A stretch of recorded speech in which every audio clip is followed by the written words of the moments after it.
Vous écoutez Pierre Nantel. C'est l'heure d'une autre revue de l'année qui va étonner sur l'angle qui est pris ici par notre journaliste au Journal de Montréal, Annabelle Blais. Bonjour, Annabelle. Salut, Pierre. Ouais, t'as l'air pas mal haïssable. Un petit côté espiègle, je t'attends. Ben écoute, hier, je te parlais de l'actualité en chiffres. Aujourd'hui, je me suis dit, on va parler des objets qui ont fait parler en 2024. C'est des objets qui sont liés à des événements de l'actualité. Okay. Donc, je te donne un objet, puis tu me dis à quel événement de l'actualité tu penses que ça fait référence. J'embarque. Et c'est quand même un peu plus sérieux, peut-être. En tout cas, Okay. bon, on y va. Donc, le premier objet, c'est les tentes. Ben, l'itinérance, la rue Notre-Dame. Voilà. On a vu apparaître un peu partout à Montréal des campements, mais pas juste de personnes en situation d'itinérante, mais aussi des campements pro-palestiniens sur les campus des universités. T'as bien raison. McGill, ça a duré plus de 2 mois. l'UQAM, à peu près 1 mois. Et ce qui est intéressant, c'est qu'il y a quand même eu aussi un peu une fusion des phénomènes parce que ce qu'on s'est rendu compte à un moment, McGill, vu que ça s'étirait la situation, les étudiants qui avaient des campements pro-palestiniens qui bloquaient le campus. Et là, le recteur a fait faire une enquête. Et ce qu'il a découvert, c'est que la plupart des gens qui étaient sur les campements là, vers la fin, là, rendus en juin, c'était pas nécessairement des étudiants de McGill et que le soir, ceux qui dormaient dans les campements, c'était des personnes en situation d'itinérance. Oh. Et là, la situation commençait... Je me souvenais pas de ce détail-là. Moi non plus. C'est justement en faisant ma revue de presse que j'ai dit, c'est vrai. Mais tu vois, ça m'a fait penser... Moi, j'avais couvert il y a quelques années le phénomène Occupied à Montréal. Et c'était le même phénomène qui s'était produit. C'est qu'à la fin, vu qu'ils voulaient intégrer... La revendication était devenue tout azimut. Exactement. Et donc, il y avait des personnes en situation d'itinérance qui avaient rejoint le groupement et ils les avaient accueillis à bras ouverts. Mais là, c'est qu'ils commençaient à avoir des problèmes de consommation. Ouais. Et là, il y avait des chicanes le soir, tout ça. Et il y a eu au campement McGill des surdoses la nuit. Et c'est ce qu'il y a... il y en a eu 2. Et c'est ce qu'il y a un moment, ils ont fait, bon, là, il faut démanteler le campement. Et c'est pas mal ce qui s'est produit. Et ça me ramène à la situation qui se passe là, ces jours-ci dans le journal de Montréal. Mon collègue écrivait que, tu sais, là, maintenant, beaucoup d'itinérants vont se retrouver dans les métros parce que c'est là qu'il fait plus chaud, il commence à faire froid. Et au métro Bonaventure, quand le métro ferme, il y a des autobus de la mission Old Brewery qui viennent chercher les itinérants pour les amener dans les refuges. Mais là, il y en avait trop cette semaine. Il y en a eu jusqu'à 80. Ils n'ont jamais vu ça. Ils en ont pris 40, mais les 40 autres, ils ont été obligés de leur dire, écoutez, débrouillez-vous.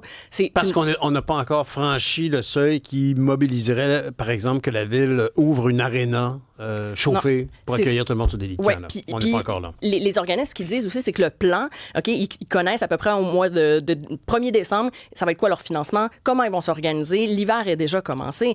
Et je ne sais pas si toi, tu as vu, là, mais il y en a des campements même à Longueuil. Bien sûr. Cet été, je roulais à vélo, on les voyait. Oui, dans les bretelles qui mènent à l'accès au pont Jacques-Cartier, par exemple, on voit des tentes. Oui. C'est une situation incroyable. Moi, d'ailleurs, je ne sais pas si j'en ai déjà parlé, mais sur ma rue, il y a un homme qui a vécu pendant au moins 3 mois dans son Dodge Caravan. J'ai trouvé ça beau quand même de voir que le quartier, le voisinage se voulait très bienveillant avec lui. Même en même temps, c'est un petit peu envahissant quand même. Là. La personne est devant chez vous, puis elle vit en avant de chez vous, puis s'installe une tente, un auvent. Mais les gens ont été bienveillants, puis le froid l'a chassé. Je sais pas où est-ce que... Je me rappelle de l'avoir vu dormir dans sa voiture avec une chandelle. Ah oui, non, mais c'est ça, on en voit tous. Moi, dans les parcs, près de chez moi, il y a des tentes. J'ai un ami qui habite dans Rosemont, devant le dépanneur. Il y a quelqu'un qui habite sur le banc devant le dépanneur depuis 2 ans. Donc, voilà, je pense que c'est quelque chose qui a marqué 2024. Absolument. Deuxième objet, et là, tu vas trouver rapidement, chèque de 250 $. Ah, ça, c'est la mauvaise idée qui est disparue dans le budget de Mme Freeland, que Mme Freeland n'a pas présenté. Oui, c'est ça, exactement. Et c'est ce chèque-là et aussi, le congé de TPS qui aurait vraiment mis le feu aux poudres entre Mme Freeland et Justin Trudeau. C'est ce désaccord-là qui aurait été, la goutte de trop qui fait déborder le vase, ça, puis la question de comment on va gérer Trump. Et d'ajouter Marc Carney dans le cocktail, parce que je pense que ça a été comme ça a été l'allumette qui a fait exploser la dynamite chez Mme Freeland. Parce qu'elle était elle était quand même, ou semble-t-il, elle était comme prête à accepter quand même. Ça passait mal, mais elle était prête à le présenter là, quand même. Elle l'a fait vaguement la semaine passée, puis elle l'officialisait hier, mais c'est pas... On sentait qu'elle était pas trop d'accord parce qu'elle avait dit qu'il faut quand même éviter les astuces coûteuses qu'on peut pas se permettre et qui font douter les Canadiens. Parce qu'on n'est pas fous, on sent que les élections s'approchent. Est-ce que ça va changer les choses d'avoir un petit chèque ou un congé de taxes? Écoute, moi, en fin de semaine, j'étais au Dollarama et c'est pas sur tous les objets, donc il y a des congés de TPS. C'est vraiment un calvaire pour les commerçants, ça. Et les clients, là, étaient pas contents. Il y a une madame, elle disait, mais comment ça se fait qu'il y a des TPS? C'est supposé d'être le congé de taxes. Et là, la dame de lui exprimer, oui, mais c'est pas surtout. La madame était juste pas contente. C'est pas ça qu'elle avait compris. Donc, je me demande vraiment c'est quoi le bénéfice de ça. Personne s'y retrouve. Donc, ça va être un chèque qui, finalement, aura juste causé plus de problèmes. Des enfantillages. Puis vraiment une mesure électorale que tout le monde électoraliste, que tout le monde a dénoncé là, unanimement. Puis là, Mme Freeland... Oui. Écoute, celui-là, peut-être c'est moins dans ta zone de confort, mais je vais tester ta culture générale. OK. Les bracelets de l'amitié. Ah, ben là, tu me parles de Taylor Swift. Oh, Swiftie! Ben oui, moi, je suis un vieux Swiftie. Oh, absolument. Okay. Oui, Marianne et Florence, on en a beaucoup parlé. Marianne et Florence, nos collègues, ici à la recherche, journalistes à la recherche, qui sont allés à Toronto. Mais vraiment, on en parlait depuis plusieurs voire années avec Florence, parce que moi, je fais partie des vieux Swifties. Mais honnêtement, j'ai un peu le sentiment d'être dépossédé de mon intérêt pour Taylor Swift, parce que c'est tellement devenu plus que de la musique. C'est devenu un phénomène social. Mais je vois pas tes bracelets de l'amitié. Non, je me suis pas jamais rendu là. Tu t'es pas rendu là? Bon, écoute, parce que en 2024, c'est vraiment devenu le truc. Oui.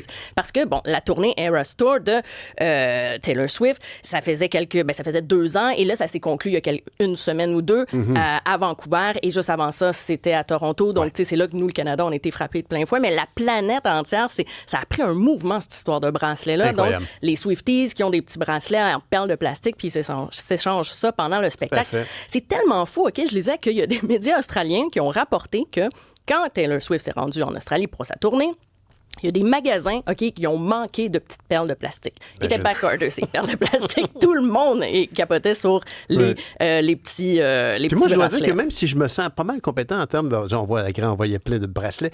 Je me sens quand même compétent en matière de Taylor Swifting, mais je me souviens pas du moment du passage, de quel couplet, de quelle chanson où elle parle à ce point-là de bracelet d'amitié. Je ne sais pas pourquoi c'est devenu l'objet si iconique d'être un fan de Taylor Swift. Écoute, je me suis posé la question. Moi, je suis pas une Swiftie, mais c'est comme un peu le dessert. Tu sais, je trouve ça sucré, mais des fois, ça me fait plaisir, mais une fois de temps en temps.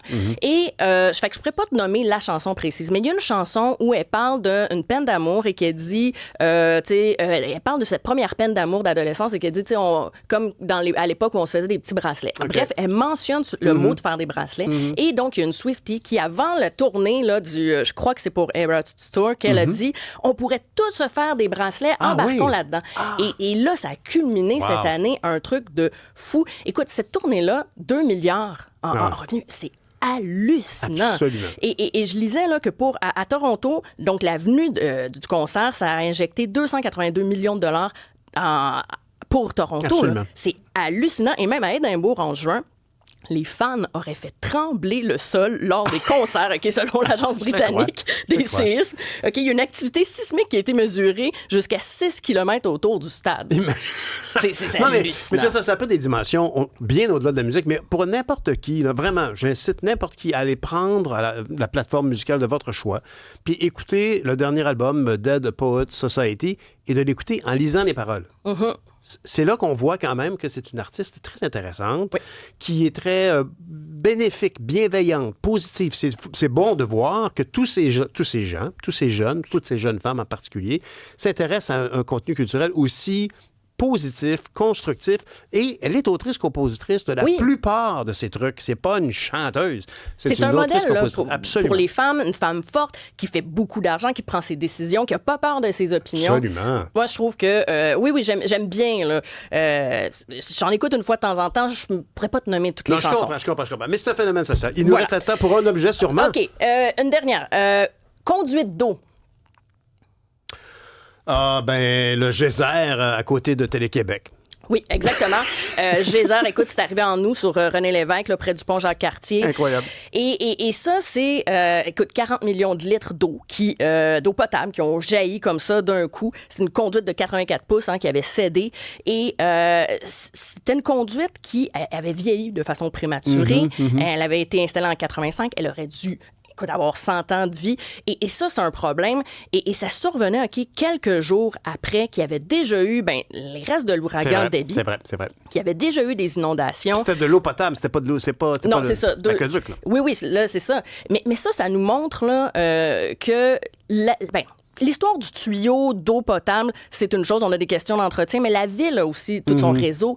On n'est plus adapté. Parce que quand l'ouragan Debby est passé, là, c'est les puiseurs qui ne pouvaient pas avoir toute cette eau-là. Il y a des maisons qui ont été inondées. Il paraît, Annabelle, que le sel, le déglaçant serait en cause. C'est un rapport au changement climatique. Annabelle, merci. Quelle revue intéressante. On continue, j'espère. Yes. À bientôt. À demain.